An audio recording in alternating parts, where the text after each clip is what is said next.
fancy pigeon with a little wind blowing from the back. So it could be a dove of some sort. I'm just going to put her here, and then you may vote on Facebook and let us know her name and what is it.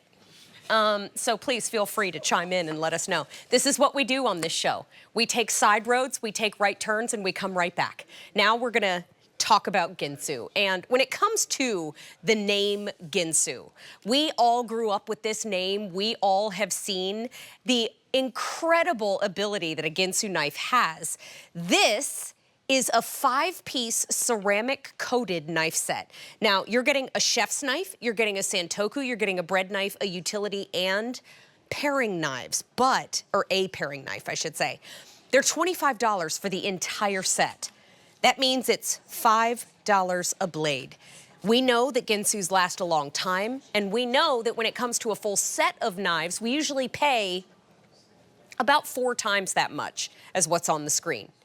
$25 for the whole set from Ginsu, and we're going to talk about it with Jeremy Parker. He is our sharp edge expert, and Jeremy, you have a very special Ginsu connection, which we love to hear too. Yeah, you know, when I was 16, right around, I think it's in the summer, my birthday's in July, and I was in high school. My first cooking job, I chopped onions and peppers at a sausage place at the LA County Fair. Then I got a job inside the building demonstrating Ginsu knives. It kind of started my whole career as a chef and as a brand ambassador. It started when I was in high school, so I have a very special place in my heart for Ginsu. And Ginsu stays alive. They've knocked it out of the park with this 5-piece set, which is basically every knife that you'll need to use, the 5 basic knives in your kitchen. And let me just start with this. This is your standard sort of 7-inch chef's knife. This has a straight blade. The others are hollow ground. This has scallops in the blade. It's ceramic. One thing about Ginsu knives, if you look closely, they're the only knives I will ever tell you can put in your dishwasher. The way they make them are just user-friendly. They're workhorses, molded handles. There's no rivets. So if you drop it, it won't break. But Mary D, they are razor sharp. Raw potato. That is Look wild. How that goes right through there like nothing, okay? It comes out of the box sharp. It will stay sharp like that. So this is your knife if you just need a good chopping knife, mincing and dicing. If you're doing garlic or small things, that has a straight blade for that. Okay, let's move on because every kitchen needs a good bread knife. Now, the other 4 knives have this blade that's called hollow ground.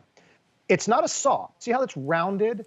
That does a couple of things. Number one, it's sharpened on both sides. So it cuts like a straight knife. So if I have a tomato, it'll cut straight through it. It doesn't go off to one side. Some serrated knives are only sharpened on one side. And it's round, so it cuts like a straight knife. So there's no saw marks. So you don't shred meat. You don't shred it. If you'll notice, I just pull that through, and there's really no juice. There's very little juice underneath there. I mean, it's a juicy ripe tomato. Because you're not crushing it. Because I'm not crushing it, right. Got it. And as far as, say, a bread knife, you always want a good bread and cake. If you make your own bread, don't squash it with a bad knife. I mean, soft bread, you can do this and you wind up with breadsticks, you know? So for a cake knife, 7-layer cake, angel food cake, for bagels, it's just a wonderful knife. And this edge will stay sharp longer than any other regular knife. But Mary D, it wouldn't be Ginsu if I didn't at least cut a can, okay? Because you remember what they used to do back in the day? So much fun. Don't go home and cut up all your cans. But look, this is a knife that you can use and abuse. I can go right through that can there, shred that. I mean, if you need, use your utility knife here. Don't wreck your other knives if you need to break down boxes. If you need to cut cardboard, linoleum, shoe leather. Maybe you have cooking twine, and you could just go ahead and cut through that cooking twine. And then again, that same knife, no matter all the abuse, it'll still cut razor sharp. How about the one that I cut the can with, just so you know I'm not cheating here? That's still, I just pull it through. It will stay sharp next week, next year, 10 years from now. You're gonna have a nice razor sharp knife. That's why Ginsu. Well, I'm cutting up Joe's lunch because here in our studio, Joe has, well, let's just call it what it is. He's been herding cats. I'm the cats for a long time. And when it comes to keeping this show on track, we rely on Joe. desperately. And so this set of knives, every once in a while when we present something that I can slice, Joe sacrifices a piece of his lunch. So this is the knife that I used to slice them up. But then if you want to make the apple into little dippers, maybe you've got a little bit of peanut butter on the side, it just cuts through this fresh apple like it is nothing, Jeremy. Yeah, it does. Wow. I mean, you touch it, it cuts it. And remember, a sharp knife is safer to use than a dull knife. Why? Right. Because with a dull knife, you press harder, you're more likely to slip, poke yourself, stab yourself.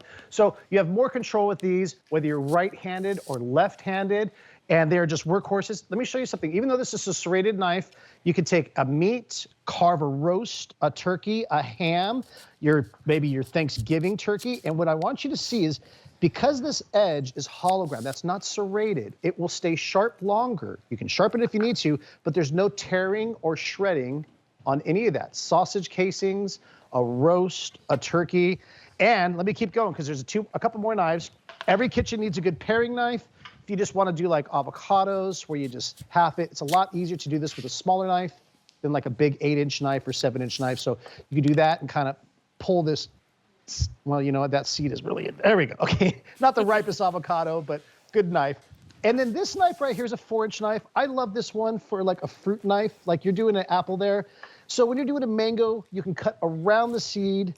Last thing I'll show you here, and then it is slightly flexible. So if you want to get that meat off of there, you can actually do this thing where you flex the blade, get underneath there, flex the blade, and just get that meat off there. Hey, I'll grab the tahini and we'll eat the mango, okay?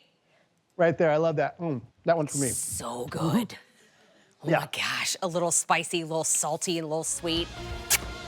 Hey, why 5 blades? Well, because we need all of them in our kitchens, and fresh produce season is right around the corner. All right, wait, I was using these 2.